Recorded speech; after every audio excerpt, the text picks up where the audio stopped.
성경 말씀 보겠습니다. 오늘은 스바냐서입니다. 스바냐서 1장 1절부터 마지막 18절 말씀까지입니다.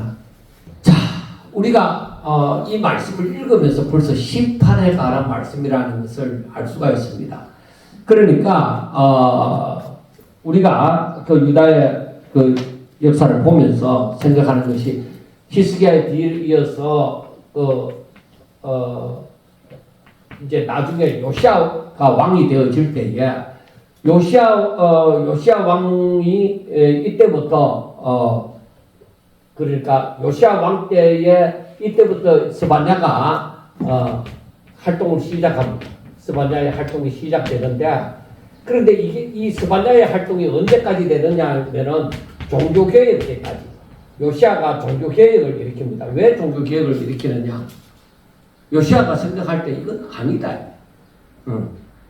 이건 아니야. 그래서 그나마 히스기야의 뒤를 이어서 깨달은 자가 이 요시아 왕입니다. 그래서 종교개혁 때까지 스바냐가 활동하고, 이 뒤를 이어서 우리가 앞에 보았던 하박국 선지자가 이때 이 뒤를 이어서 이제 선지자 노릇하면서 요아스 왕과 그 다음에 요야김까지 이때까지 활동을 합니다. 그러니까 하박국 선지자가 뭐예요? 왜 하나님이 벌을 하지 않느냐? 우리가 지난번에 보았지만은 그런 얘기를 하는 거예요. 왜? 이 종교개혁 때까지는 좋았다. 근데 요시아가 그래도 이 종교개혁을 한다 해도 제대로 된 게 아니에요. 그래 왕이 종교개혁을 한다고 해도 제대로 된 게 아닌데, 그러니까 이 요시아 왕이 죽고 나자 그 다음에 요아스가 왕이 되어지고 그 다음에 요야김이 왕이 되어질 때까지도 나라가 점점 더 망해져 가는 거예요. 그러니까 우상에 푹 파묻혀 가는 거예요. 그런데 이 스바냐 선지자는 왕손이에요. 왕손. 그래 여기에도 나와져 있지만 유다 왕족의 출신으로서 이제 히스기야의 현손이라고 그렇게 나오죠. 그래서 이 왕손이 이제 선지자가 되어질 거죠. 그러니까 어떤 의미에서는 제가 하나님의 왕손이지만 하나님의 부름을 받으니까 하나님의 일을 하는 것인데, 그러니까 이 앞에 히스기야의 뒤를 이어서 므낫세, 그 다음에 그 뒤를 이어서 아몬 왕, 이때 두 왕 때는 완전히 우상에 찌들고 아주 포악한 그런 왕들이었다 해도 과언이 아닙니다. 그런데 그렇게 하면서도 어떤 상태에 있었느냐? 아수르에 완전히 속국 상태에 있었어요. 그러니까 일제식민지대처럼 그 아수르의 속국 상태에 있었습니다. 그런데 요시아가 저기 하고 난 다음에 이 어려움이 닥친 게 뭐냐면 아수르의 속국 상태에 있으니까, 그러니까 이 아수르의 조공을 바쳐야 되죠.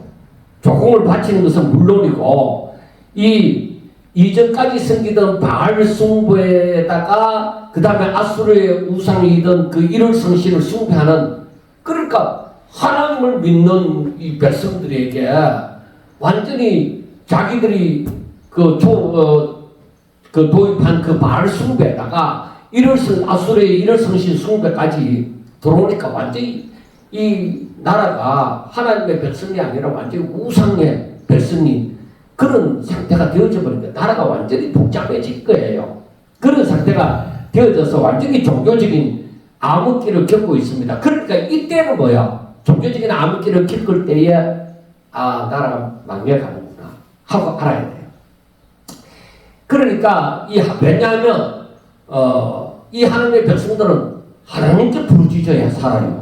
하나님 믿고 의지하고 하나님께 부르짖고 그래야만 사는 거예요. 그래 하나님의 은혜를 기억하고 여호와를 경배하는 신앙, 그렇게 하나님 앞에 감사하고 찬양하고 하나님으로 즐거워하고 기뻐하는 그런 삶을 살아야 되는 백성들이 우상을 섬기고 이렇게 살고 있으면 이건 망하는 거예요.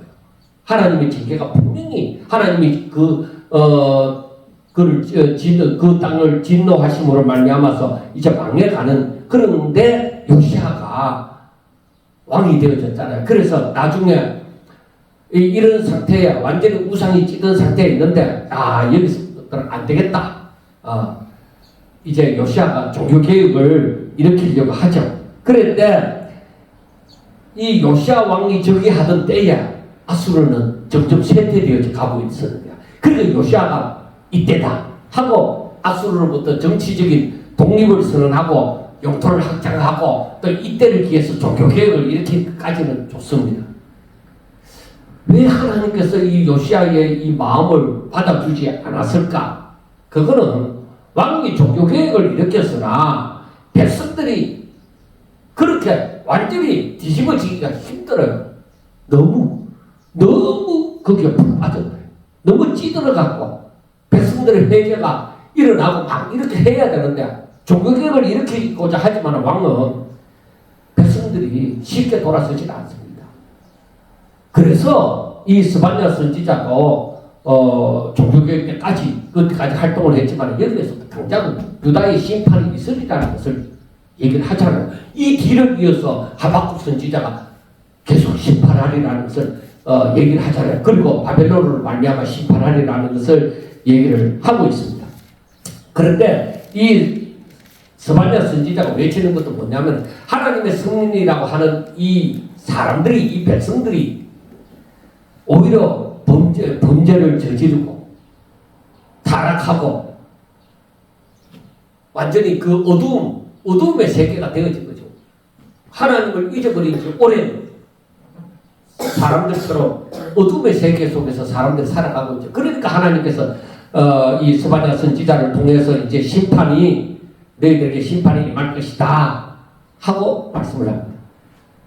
그런데 우리가 하박국 선지자를 통해서도 봤지만, 그런데 중요한 것은 나중에 하나님께서 이 백성을 회복시키래요.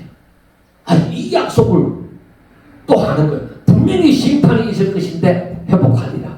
하박국 선지자도 그랬잖아요. 유다를 심판하고 바벨론으로 말미암아 유다를 심판하고 나중에 바벨론도 멸망시키고 그리고 이 유다를 회복하리라는 것을, 또 이제 바벨론 70년 포로 생활이 끝나고 난 다음에 회복되어지리라는 것을 얘기를 해주고 있습니다. 자, 그리고 또 나아가서는 이방 민족들도 하나님의 구원에 참여할 것이라는 것을 마지막에 또 얘기를 해주고 있습니다. 자, 우리가 이렇게 보면서 뭘 생각해야 되느냐면은, 지금 저는 이 스바냐서를 보면서 뭘 생각하느냐면은 우리나라를 생각해요. 여러분, 우리나라가 뭐 원래 하나님을 믿는 나라는 아니잖아요.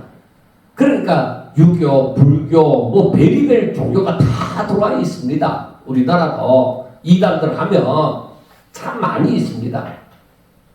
그런데 지금 나라의 대통령이 미신 사상이나 뭐 이런 우상에 빠졌다 해도 백성들이 그에 따르는 것은 아닙니다. 그나마 그게 희망이에요. 오히려 박근혜 때도 마찬가지고 윤석열 때도 마찬가지예요. 이들이 대통령이지만 오히려 미신에 빠져 있는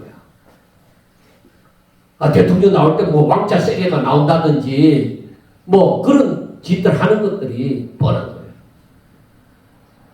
우리나라에는 지금 현재 지도자다운 지도자 없어요.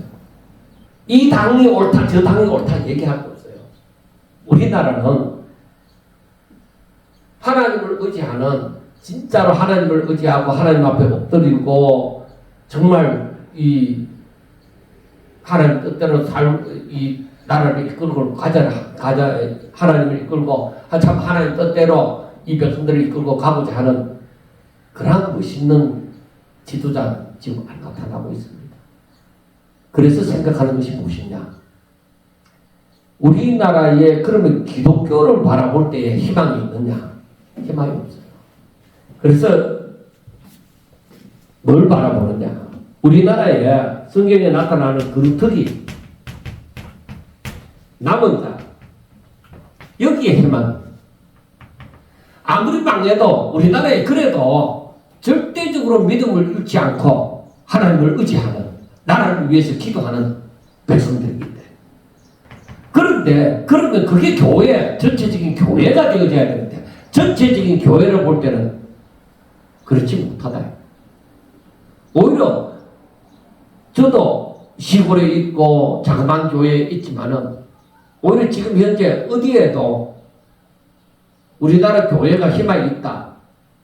희망이 있는 건 여기에 희망이 있는 것이지, 전체적으로 바라볼 때에 희망이 없어요. 왜 그럴까? 제가 그랬잖아요. 세계의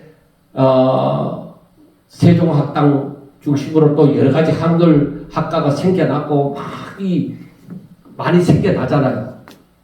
우리나라가 지금 엄청 잘 나가느냐? 아니요. 우리나라가 엄청 못 나가고 있어요. 단지 K-드라마, K-문화죠. K-문화로 인해서 막 번져 나가잖아요. 여러분 왜 그렇다고 생각해요? 나는 한국 사람들이 흩어지리라고 봅니다. 언젠가는. 그리고 어떤 면에서는 절망적이지만 절망적이지 않아요. 하나님의 일을 위해서 한국 사람들 이 성질 급한, 왜? 때가 가까워. 성질 급한 이 민족성을, 그리고 열심히 있는 이 민족성을 이용하지 않느냐, 하나님께서. 저는 그렇게 봅니다. 그래서 하나님이 이 나라에 대해서 정신 못 차리고, 지도자들이 정신 못 차리고, 백성들이 정신 못 차리고 있을 때에 하나님께서 진노하사 예루살렘을 하나님께서 흔들어서 거기에 이 유대인들이 세계 그 곳곳으로 흩어져서 가는 곳마다 이 교회를 세우고 해당에서 예배를 드리고 디아스포라죠. 그러니까 그렇게 되어진 것처럼 제가 볼 때에 뭐 꼭 이렇게 되어진다기보다가 역사적인 것을 바라보고 지금 되어지는 것을 바라볼 때에 이러한 현상이 일어나지 않겠나. 그런데 한국말을 하는 사람이 있어야 뭔가 통역이 될 거 아니에요. 복음이 제대로 전달될 거 아니에요. 그러니까 여러분 프랑스에도 지금 고등학교에 한국 교과서가 생겼어요. 그 제2 외국어로 한국 교과서가 생겼어요. 한국어 교과서가. 그리고 영국에도 마찬가지예요. 이러한 일들이 지금 일어나고 있어요. 한국은 볼 것도 없는데 진짜 BTS 때문일까? 사람들은 눈에 보이는 게 그거니까 그렇게밖에 못 보는 거예요. BTS 드라마 그것밖에 못 보는 거예요. 사실 BTS 해봤자 지금 다 군대 가쁘고 별거 없어요. 그런데 왜 한국의 열풍이 이렇게 일어날까? 그날을 하나님께서 준비하고 있는 것이 아니냐. 그래 그나마 흩어진 이 하나님의 믿음을 가진 하나님의 백성들이 거기에서 예배를 드리고 거기에서 복음을 전하고 마지막 때에 이르다. 지금 현재 이 마지막을 위해서 일할 수 있는 나라가 없어요. 지금 되어져 가는 걸 바라볼 때 한국밖에 없어. 민족성이나 열심이나 그런 걸 바라볼 때 지금 한국 잘 살고 있다. 얼마나 어렵습니까? 왜 그럴까? 더 어려운 시기가 올 겁니다. 저는 그럴 거예요. 그래서 오직 하나님께서 이 사람들 데리고 일한다. 이 사람들이 기도하고 하나님이 일을 해요. 이 사람들이. 그래 이 사람들이 어떤 사람이냐? 오직 말씀 중심의 사람들이고 하나님을 진정으로 경외하는 사람들이라는 것이죠. 지금 요시야 때에 앞에 므낫세나 아몬이나 이런 왕들이 있었을 때 우상이 완전히 히스기야의 뒤를 이은 므낫세나 아몬이 완전히 부자지간에 완전히 우상에 찌든 나라가 되어졌어요. 요시야 때에 종교개혁을 일으킨다 해도 안 되는 거야. 그래 하나님께서 요시야를 데리고 가버렸잖아요. 그리고 요아하스가 왕이 되어져도 완전히 찌든 나라가 우상에 더욱더 찌들어가는 거죠. 그러니까 이 스바냐 때에도 유다의 심판을 선포하죠. 이 뒤를 이은 하박국 선지자도 심판을, 우리가 앞에서 봤지만 심판을 선포하잖아요. 그래서 우리가 지금 해야 될 일이 무엇이냐? 우리가 믿음을 제대로 갖지 못하면은 어떤 자들이 나타나냐? 이 진정한 말씀 중심의 사람들, 하나님 여호와를 경외하는 신앙을 가진 사람들, 이 사람들이 아닌 사람들은 많은 예수 믿는다고 하는 사람들이 거짓 선지자나 거짓 그리스도인에게 다 넘어가 버려요. 미혹을 받아버려요. 그런데 이 사람들이 그래도 흩어져서 살아요. 그러니까 예루살렘에 예수님 올 당시에 바리새인들이 막 판을 치고 있었잖아요. 그런데 이 예루살렘에 환란이 닥칠 때에 사람들이 전부 다 흩어지게 되잖아요. 그 제자들도 바울을 위시해서 많은 사람들이 여기저기서 전도를 복음을 전파하잖아요. 그걸 보면서 우리가 생각해야 됩니다. 아하, 그래, 예루살렘이 이 바리새인들로 말미암아 복음이 이 제대로 전하여지지 않고 있더라도 그래도 남은 자들로 말미암아 명맥을 이어가는데 오히려 흩어진 곳곳에서 하나님의 역사는 일어나고 있더라는 것이죠. 그래서 저는 하나님이 지금 이 일을 하신다는 거죠. 세계에. 그래서 한국어 그 열풍이 부는 것이 저는 그냥 한국이 좋아서 그렇게 안 봅니다. 하나님이 마지막 때에 급하게 성질 급한 한국 그 사람들의 그 근성을 이용하고 또 열심히 있는 그 이용하고 또 이 사람들의 그 믿음 제대로 배운 사람들로 말미암아서 세계에 이제 땅 끝까지 복음이 증거되어지는 일에 쓰임을 받지 않겠느냐. 그냥 제 자신으로서 개인적인 그런 소견으로 한번 세계를 바라봅니다. 여러분, 정말 나라를 위해서 기도해야 돼요. 그나마 대통령이 어떠 하다 하더라도 백성들이 교회가 그래도 살아있기 때문에 그런 걸 따라가지 않아요. 그런데 중요한 것은 무엇이냐? 나는 목사님들이 정신 차려야 돼. 왜? 여러분, 목사님들이 이 종교 지도자들이 정신 못 차리면은 그건 여지없어요. 재앙의 소굴이 돼요. 그나마 목사님들이 정신 차려갖고 교회에서 복음을 똑바로 전가하고 갑자기 우리가 어떻게 살아야 되는지 여호와를 경외하는 신앙으로 바로 가르쳐야 이 교회가 살아요. 그리고 나라가 살아요.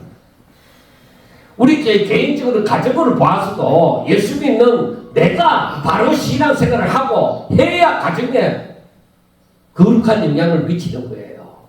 내가 바른 신앙을 갖고 있지 않으면은 가정에 무슨 거룩한 역사가 일어나겠어요. 내가 바른 신앙을 가지고 바르게 살아갈 때에 영향력을 미칠 수 있는 것이죠. 사랑하는 여러분, 그래서 우리는 지금 무엇을 해야 되느냐? 정신 차리고 진짜 하나님의 뜻을 깨닫고 우리가 지금 하나님의 말씀을 더 확실하게 깨달아서 예수 믿는 사람에게, 믿는다고 하는 사람들에게도 정신 차려서 하나님이 어떤 분이신지 무엇을 원하는지 우리가 하나님의 뜻을 깨달아서 그들에게 전해야 돼요. 예수 믿는다고 저들이 다 아느냐? 안 그렇습니다. 우리 옛날 형편을 보면 알잖아요. 모릅니다. 소경이나 마찬가지예요. 김거리나 마찬가지예요. 자, 하나님께서 이러한 유다에 어떻게 하시는가? 그러니까 하나님의 날에 이 온 그 우주적으로 완전히 그 심판을 선언하는데 여호와께서 이르시되 2절 여호와께서 이르시되 내가 땅 위에서 모든 것을 진멸하리라. 내가 사람과 짐승을 진멸하고 공중의 새와 바다의 고기와 거치게 하는 것과 악인들을 아울러 진멸할 것이라. 내가 사람을 땅 위에서 멸절하리라. 나 여호와의 말이니라. 그러니까 유다 백성들이 말을 안 듣는데 이 자연 만물들까지 이들에게 연결되는 모든 것까지 하나님께서 진멸한다는 거예요. 그러니까 여러분 예수 믿는 사람이 똑바로 정신 차려서 안 믿으면은 바로 그 주변이 다 망하는 거예요. 하나님께서 완전히 진멸한다고 하잖아요. 멸절한다고 하잖아요. 그건 바로 뭐냐? 하나님의 백성이 똑바로 안 살았다는 거예요. 아브라함에게 하나님께서 말씀하셨잖아요. 너로 인하여 만민이 복을 받으리라. 근데 내가 복 받을 인간이 못 되는데 어떻게 주변에 복을 받아? 그러니까 그들은 딱 눈에 보이는 것 가지고 계산을 하는 거예요. 사람들은 믿음으로 계산하지 못해요. 눈이 감겨버리는데 그런 마음이 어디 있었을까요? 거룩한 그 열심, 거룩한 믿음이 사람들에서 찾아볼 수가 없어요. 야, 이 사람들 예수 믿는 거 맞나? 이게 교회 맞나? 이런 생각이 들어요. 여러분, 동정은 그 사람이 아니에요. 아이고, 지도 사람이니까 뭐 어떻게 그렇게 하면 안 돼요. 진리를 두고서는 정확하게. 진리는 우리가 인간적인 것은 그 사람의 연약한 점은 연약하다 하더라도 진리는 항상 바로 세워놓고 편대로 바로 바라봐야 돼요. 자, 그 다음에 4절부터 보면은 내가 유다와 예루살렘의 모든 주민들 위해 손을 펴서 남아있는 바알을 그곳에서 멸절하며 그 마림이라는 이름과 그 제사장들을 아울러 멸절하며 지붕에서 하늘의 무뼈에게 경배하는 자들과 경배하며 여호와께 맹세하면서 말감을 가리켜 맹세하는 자들과 여호와를 배반하고 따르지 아니하는 자들과 여호와를 찾지도 구하지 아니하는 자들을 멸절하리라. 자, 유다와 예루살렘을 왜 멸절시키느냐? 아주 우상에 물들어 있습니다. 그런데 여기에서 또 보면 나오지만은 여러분 기독교인이다. 즉 하나님을 믿는 사람들이다. 그렇게 얘기하면서도 뭐예요? 우상을 찾아. 하나님을 믿는 사람이다 하면서도 말감을 찾는다. 내가 하나님을 믿는다 하면서도 세상의 명예를 앞세우고 돈을 앞세우고 내 권력을 앞세우고 내가 잘 되기를 바라는 거야. 하나님의 주인이지 않고 내가 주인이야. 하나님은 나를 돕는 자, 날 잘 되게 하는 자. 그러니까 내가 잘 되도록 해달라는 거야. 내가 하나님한테 적당히 예배도 드리고 예물도 드리고 봉사도 하고 할 테니까 날 잘 되게 해달라. 하나님의 뜻이 이루어지는 것이 아니라 나를 잘 되게 해달라. 그럼 여기서 뭐라고 해요? 5절에 또 지붕에서 하늘의 무뼈에게 경배하는 자들과 경배하며 여호와께 맹세하면서 그래 하나님을 경배하면서 맹세하면서 말감에게 맹세한다. 하나님을 믿는다고 하면서 저 우상에게 가가 맹세한다. 그 바알을 섬긴다 이러면 저놈이 바알을 섬기구나 이러는데 이 사람들은 뭐예요? 하나님을 섬긴다. 내가 하나님을 경배한다 하면서도 말감에게 가갖고 맹세하는 거야. 이게 마지막 때에 우리 눈에 보이는 양상이에요. 그러니까 진정한 기독교인이 누구냐? 그래서 마지막에 알곡과 가라지가 갈라질 때 그때 했어야 판가름이 나죠. 평상시에는 누가 누군지를 모르는 거야. 누가 진정한 예수 믿는 사람인지 저 사람에게 믿음이 있는지 없는지 구분을 못하는 거야. 그래서 우리 신앙이 확실해야 돼요. 내가 하나님을 믿는다고 하면서 우상이라고 하니까 여러분 꼭 어떤 석상을 만들고 목상을 만들어 놓고 이렇게만 하는 게 아니라 하나님 외에 다른 것이에요. 하나님 외에 다른 것을 두고 맹세합니다. 그러니까 그게 뭐예요? 내 욕심으로 말미암아 만든 거죠. 그게 돈이 될 수 있고 명예가 될 수 있고 권력이 될 수 있고 어떤 내가 출세하는 것이 될 수 있고 다 그런 거예요. 그래서 우리가 우리 자신을 살펴보면서 나는 뭘 위해 사는가? 내가 뭘 위해 사는가? 내가 진짜 하나님 기뻐하신 뜻을 위하여 사는가? 아니면은 내가 이 땅에서 잘 먹고 잘 살기 위해서 사는가? 내가 정말 하나님을 기뻐하며 찬양하고 감사하고 그러니까 영광 돌리는 것을 내가 진짜 그걸 즐거워하는가? 아니면은 내 마음대로 돈도 마음대로 쓰고 건강도 가지면서 막 내 하고 싶은 거 다 하고 그걸 하나님이 축복해 주셨다고 하면서 그렇게 살기를 바라는 거야. 과연 뭘까? 내 삶이 하나님을 경외하기 위한 것에 거기에 초점이 맞추어져 있을까? 아니면 나를 왕으로 세워놓고 내가 잘 되도록 그걸 위해서 살아갈까? 그리고 아예 여호와를 배반하고 따르지 아니하는 자들과 여호와를 찾지도 않고 구하지도 아니하는 자들을 멸절할. 그리고 마지막에 가면은 뭐요? 알고가 가라지가 다 하나님께서 갈라놓았다는 거예요. 그때는 다 드러나는 거예요. 그러면 우리가 오늘날 지금 좀 전에 말했던 것처럼 온 세상이 지금 만약에 제가 뭐 별로 대단한 사람이지 않으니까 잘 모르지만은 그래도 자그마한 사람으로서 이렇게 보는 것도 이렇게 보는 것이 사실이라면은 우리는 지금 어떻게 신앙생활 해야 되겠느냐? 어떻게 살아가야 되겠느냐? 어떻게 살까요? 내가 하고 싶은 거 하면서 살면 그게 행복할까? 요즘에 흔한 말로 다 그러잖아요. 네 하고 싶은 거 해. 내 사랑하는 사람은 네 하고 싶은 거 다 해. 내가 다 밀어줄게. 자식을 두고도 그런 것 같아. 네 하고 싶은 거 다 해. 아니야? 무엇을 하나님이 기뻐하실까? 하나님이 네가 뭘 하는 걸 기뻐하실까? 네가 뭘 하면서 진짜 하나님을 잘 믿을 수 있을까? 그렇게 생각합니다. 진짜 하나님을 사랑한다면 하나님의 말씀이 내게 영향을 미치지 못하고 있다. 왜? 내가 하나님의 말씀을 생각하지 않았으니까. 묵상하지 않았으니까. 내가 하나님의 말씀으로 살지 않았으니까. 하루 지나고 이틀 지나고 3일을 일주일을 그렇게 살더라도 아무런 감각이 없고 내가 별로 불편함이 없다고 하면은 정신 차려야 돼. 영적 문득병에 걸린 게 아니냐. 영적으로 아무 감각이 없어. 그럼 큰일 나는 거예요. 내 마음이 막 화가 나고 막 악해지고 막 복수심에 불타이르고 그럴 때도 아무런 내한테 하나님으로 말미암은 감정이 안 생긴다면 신앙이 안 생긴다면 심각하게 생각해야 돼요. 내가 영적으로 무뎌졌네. 그러니까 하나님의 말씀이 나를 지배하지 않으면 내게서 생명으로 다가와서 나에게 간섭하지 않으면 내가 이게 무슨 일이고 내가 왜 이래? 왜 하나님에 대한 생각이 없어? 왜 하나님을 느낄 수가 없어? 왜 하나님의 그 말씀이 나에게 영향을 미치지 못해? 이건 아니야. 그래서 하나님의 말씀에 더 가까이 나아가고 더 생각하고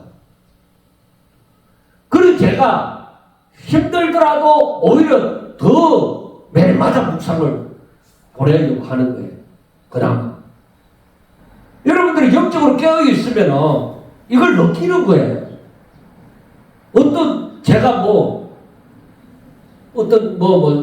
여러분들 저한테 인기를 칭찬받으면 그게 뭐예요? 아무것도 없어. 하나님이 인정합니다. 그러니까 어떻게 하면 나하고 함께하는 사람들이 영적으로 깨어서 진짜 이 세상에 빛과 소금으로 살까? 본이 되는 삶을 살까? 아무도 몰라도 괜찮아요. 때가 되면 아무도 몰라도. 그래서 여기에서 보면은 분명히 하나님을 주인 삼지 않고 자기 중심으로 이렇게 살아가는 사람들, 하나님을 외면하고 살아가는 사람들, 거리를 두고 살아가는 사람들 분명히 마지막이 되면은 이들 멸절합니다. 이들 망합니다. 이들에게 있는 모든 산업이 망합니다. 전체적인 세계적인 것을 바라볼 때에 하나님을 믿어야 되는 백성들이 하나님을 믿지 아니하고 자기의 욕심을 따라 살고 우상의 찌들어 살고 뭐든지 인간 위주로 살아갈 때에 이 우주가 심판을 받습니다. 자연환경이 무너져 버려요. 아무리 사람이 뭐 자연을 보호하자, 뭐 탄소, 중립, 운동하고 해봤자 안 돼요. 그러니까 여러분, 국민의힘에서 희망을 얻으려고 하지 말고, 민주당에서 희망을 얻으려고 하지 말고, 내 믿음에서 희망을 얻으려고 해야 돼요. 왜? 어떤 환경에서도 하나님과 나와는 관계가 있어. 환난 가운데서도 하나님은 나와 함께 하사 나에게 위로를 주시고 용기도 주신다 이거예요. 하나님이 나와 함께 한다면 세상이 어떻게 되더라도 예레미야처럼 너 하나님의 이름으로 말하지 마. 너 그러면 죽일 거야. 그러더라도 하나님은 나와 함께 하시기 때문에 내 할 일을 한다. 그래서 7절을 보면 주 여호와 앞에서 잠잠할지어다. 이는 여호와의 날이 가까웠으므로 여호와께서 희생을 준비하고 그가 정갈자를 구별하셨습니다. 이게 무슨 말씀이냐면 시끄럽다. 너희들 하나님의 하시는 일에 대해서 꼼짝 말아야 돼. 왜? 내가 너희를 심판하려고 여기서 희생을 준 거야. 희생격이 뭐냐? 유다 백성. 유다를 희생으로 삼고 그리고 청말자들을 구별하셨습니다. 이거는 뭐냐면 내가 아마 너희들 망하게 할 자들 뽑아놨다. 그럼 우리 하박국서에 보면 그게 누구예요? 바벨론. 하나님이 이미 유다를 심판하시고자 하시고 이미 그 유다를 심판하는데 어느 날을 들어서 바벨론을 들어서 유다를 심판할 거 하나님께서 이렇게 이미 해놨다는 거예요. 아유 하나님 아직까지 때가 안 됐는데 벌써 하나님이 정해놨다고 하면 안 되죠. 아니야. 너희들이 돌아서시라는 거예요. 여러분, 내가 깨달음이 없고 그랬잖아요. 제가 일주일에 있어도 내게 영적 문둥병자처럼 아무런 느낌이 없고 이 영적으로 고민이 안 생기면은 안 되는 거예요. 우리는 하나님의 말씀이 나를 지배하거나 나를 깨닫게 하거나 성령이 나에게 감화를 주시거나 감동을 주시거나 인도함이 없으면은 나 이래갖고 못 살 것 같아. 그래서 하나님의 말씀을 오히려 읽고 하나님 앞에 기도하고 하나님의 인도함을 말하고 그래야 되는 거예요. 나 이렇게 살 수는 없어. 나 이렇게 사는 게 아니야. 그래야 돼요. 내가 하고 싶은 세계 일주 여행 다 하고 뭐 그래갖고 야 하나님 나를 축복해 그래. 아니에요. 하나님의 살아계시는 그 나와 함께 하사 하나님의 숨결을 내가 느끼면서 살아야 돼.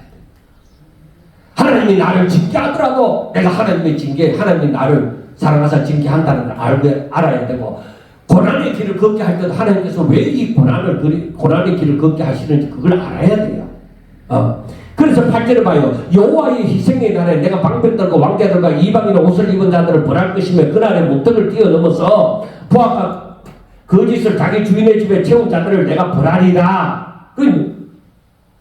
누구부터? 방백들, 왕자들, 그리고 이방인의 옷을 입은 사람들, 그 이방의 물을 묻은 사람, 그 사람들 하는 사람 안 하는 사람들.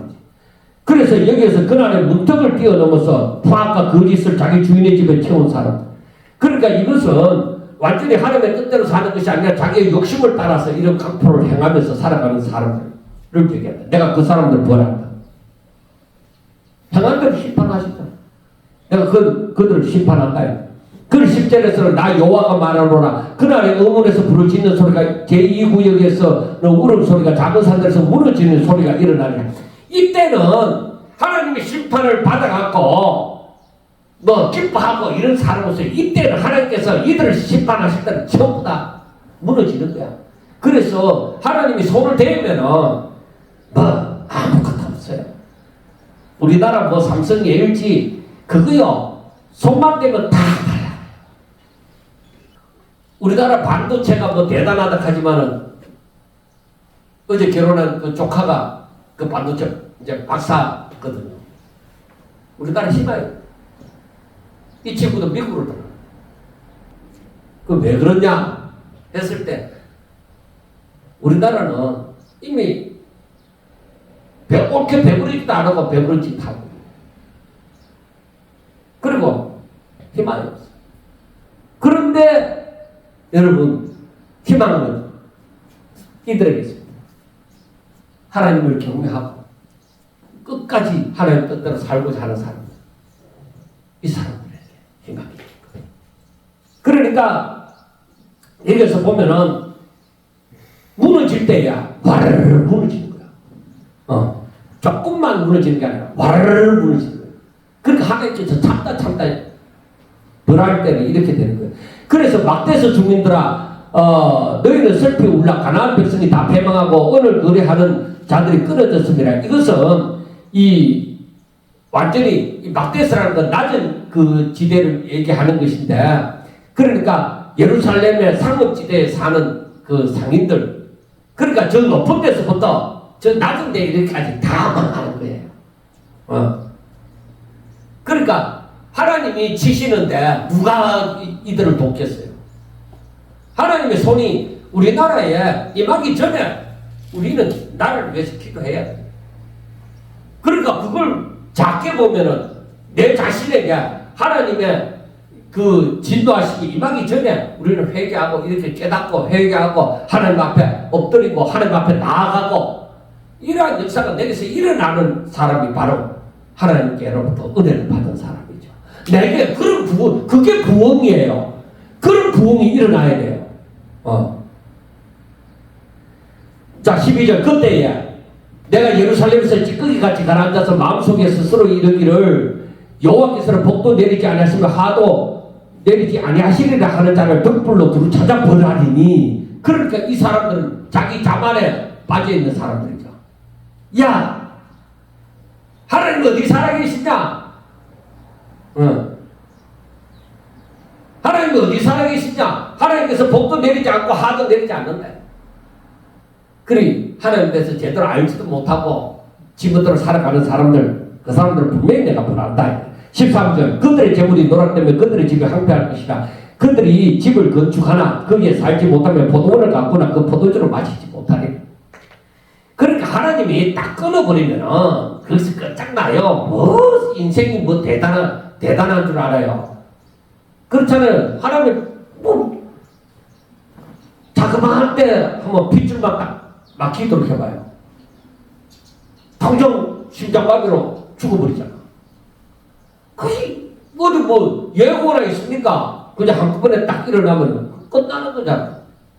그러니까 항상 우리는 뭐야? 어떤 죽지 않기 위해서, 위험을 당하지 않기 위해서가 아니라 언제 어디서나 내가 하나님의 이름을 부르고 언제 어디서나 하나님을 찾고 하나님을 의지하고 그렇게 살아갈 때에 이런 존치에 당하는 이런 게 없어요. 그런데 우리나라 그 성도들이 특히 지도자들이 깨어 기도하지 않기 때문에 이때를 심각하게 생각하지 않고 자기의 그 욕심만 채우고자 하다 보면은 희망이 없어요. 우리나라 교회에 죽으면은 나라 죽습니다. 어디든지 다 마찬가지잖아요. 교회가 썩으면 나라 썩습니다. 그래서 지금 나라가 되어져 가는 일이 뭐 우리가 교회에 대해서 잘 모른다 해도 나라가 되어져 가는 거 보면 알아요. 나라가 되어져 가는 것이 교단이 그렇게 되어져 가고 있어요. 이제 수고한 열매를 묻지도 못하는 거예요. 자, 14절. 여호와의 큰 날이 가깝도다. 가깝고도 빠르도다. 여호와의 날의 소리로다. 그러니까 하나님께서 급하게 임하는 거죠. 지금. 그리고 마지막 때 심판 날도 주의 재림의 날도요. 천천히 오는 것 같지만 지금 빠르게 그날을 감화해서 빠르게 지금 다가오고 있는 거예요. 용사가 거기서 심히 슬피 우는도다. 그날은 분노의 날이요 환난과 고통의 날이요 항폐와 패망의 날이요 캄캄하고 어두운 날이요 구름과 흑암의 날이요 나팔을 불어 경고하며 경고한 성읍을 치며 높은 망대를 치는 날이요 완전히 망하는 날이에요. 그러니까 하나님의 손이 들어서 친다 이럴 때는 아무도 그걸 막을 자가 없어요. 기회가 없어요. 그래서 우리가 그날이 오기 전에 우리가 하나님 앞에 울고 회개하고 부르짖고 배옷을 입고 진짜 죄를 뒤집어 쓰고 하나님 앞에 바로 살고자 해야 돼. 그래서 나에게 하나님의 영이 역사하고 나에게 하나님의 말씀이 생각나지 않고 하나님의 영이 역사하지 않는다면 여러분 통곡을 해야 돼요. 몸부림을 쳐야 돼요. 하나님 나 어떻게 해요? 하나님의 간섭이 내게 안 느끼신다. 하나님의 영이 내 마음에 움직임이 없다 이거예요. 나를 내 마음으로 다스리지 않는다 이거예요. 하나님의 감동이 없다 이거예요. 내 삶에 하나님의 감동이 없어요. 내 삶에 성령의 인도함이 없어요. 하나님 나 어떻게 해요? 나 이렇게 못 살아요. 하나님 없이 나는 못 삽니다. 하나님 날 불쌍히 여기셔서 내가 뭘 잘못했으면 회개하게 해주시고 또 금방 안 고쳐지면 달마다 노력해서 고쳐지게 해주시고 그렇게 하면서 하나님 뜻대로 살려고 우리가 하지 않으면은 지금 이 시기가 우리나라 그리고 우리 교회고 우리 자신이고 이 시기가 굉장히 중요한 시기라고 봅니다. 돈이 다가 아니에요.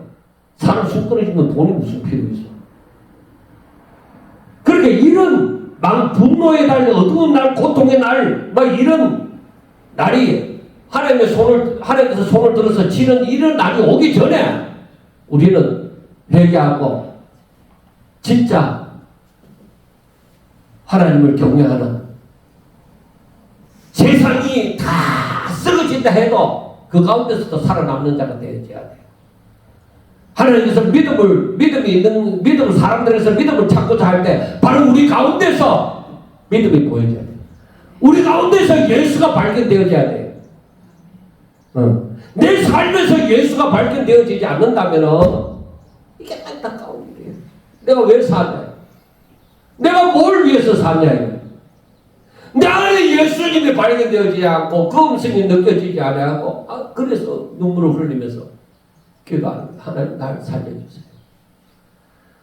내가 예수님을 우리 주님을 내가 느낄 수가 없어요. 하나님의 말씀이 나를 감동시켜지지 않아요. 내가 성경을 읽는데 이 성경이 내게 감동이 안 돼요. 내게 깨달음이 없어요. 여러분 진짜 하나님 앞에 돌았을 줄 아셔야 됩니다. 자 마지막 17절을 보면은 내가 사람들에게 고난을 내려 맹인같이 행하게 하리니 이는 그들이 나 여호와께 범죄하였습니다. 또 그들의 피는 쏟아져서 티끌같이 되며 그들의 살은 분토같이 즉 오물같이 되리라. 그들의 은과 금이 여호와의 분노의 날에 능히 그들을 건지지 못할 것이며 이 온 땅이 여호와의 질투의 불에 삼켜지리니 이는 여호와가 이 땅 모든 주민을 멸절하되 놀랍게 멸절할 것이라 하고 말씀을 합니다. 그래서 우리가 하나님의 손이 들어서 우리들에게 진노하시는 날 그때 뭐예요? 나중에는 하나님께서 나를 회복시켜 주시는 역사가 있다고 할지라도 그러나 죽은 자는 다 죽어요. 강야에 갔는 이스라엘 백성들이 하나님을 열번이나 시험하고 이렇게 하는 사람들은 강야에서 다 죽잖아요.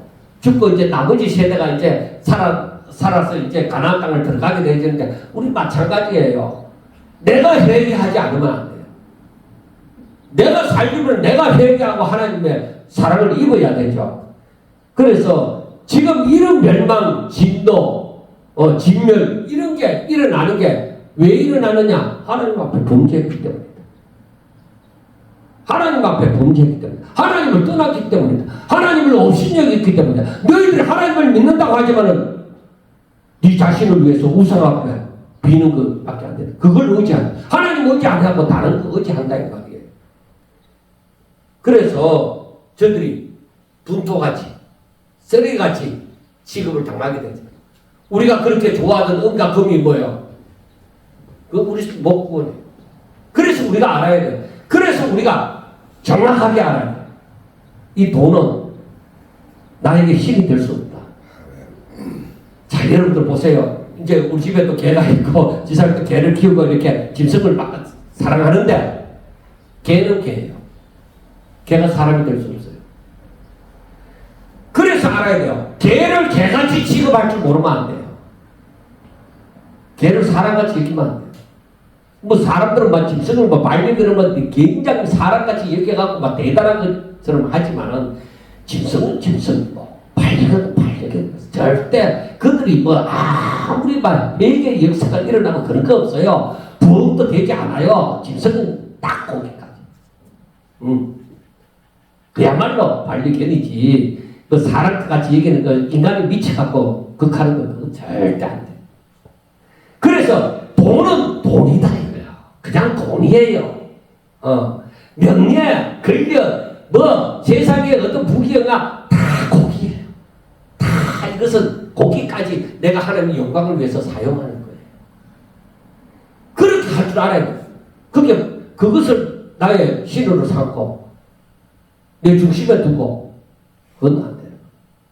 여러분, 자, 내가 하나님을 떠나 다른 것을 더 사랑하면 하나님께 합당치 않아요. 절대적으로. 사랑도, 돈도, 명예도, 어떤 물질도 절대 하나님의 자리에 놓아서는 안 됩니다. 오직 우리는 뭐예요? 하나님만을 위하여. 그럴 때에 하나님께서 내 갈 길을 인도해 주십니다.